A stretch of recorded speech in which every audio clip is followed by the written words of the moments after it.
ไปเดินในน้ำเฮ้ยพายน้ำมาโอ้ยไม่กลัวตกเหรอจ๊ะกลัวผมได้ไหมเขาห้ามลงน้ำนะจ๊ะ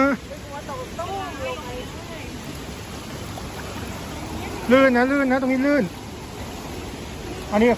ถ้าขยันขาไปตรงนี้ก็แล้วกันค่ะ ข้างล่างมันเป็นหินเหรอคะ จ้ะ